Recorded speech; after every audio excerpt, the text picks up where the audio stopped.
23 мартта Абдулас Малдыбаев атындагы Кыргыз Улуттук академиялык опера жана балет театрында кыргыз хорунун улуу устаты Карагул Тиленчиевдин 60 жылдык юбилейи жана чыгармачылыгынын 40 жылдыгы белгиленди.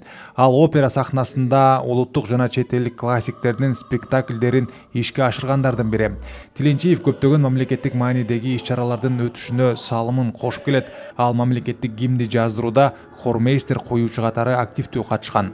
Бүгүнкү күндө маэстро опера жана балет театрынын опера хор студиясынын жетекчиси, Бүбүсара Бешеналиева атындагы Кыргыз мамлекеттик маданият жана искусство университетинин хор дирижерлугу кафедрасынын доценти, Кыргыз-Түрк Манас университетинин улук окутуучусу болуп эмгектенет.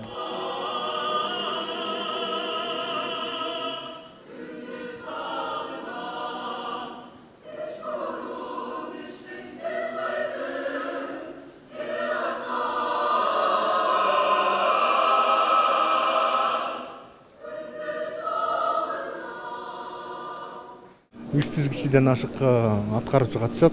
Буларды студенттерге ара кошкондун себеби ушул студенттер дагы классиканы деген эмне экенин, чоң сценаны деген эмне экенин, чоң чыгарманы аткаруу, классикалык чыгарманы аткаруу эмне экенин ошону билсин, ошону өзлөрү катышып, мындай бир сезсин деген максатта коштум эле. Ушул карап турсам ошол максатыма жеттим деп ойлойм.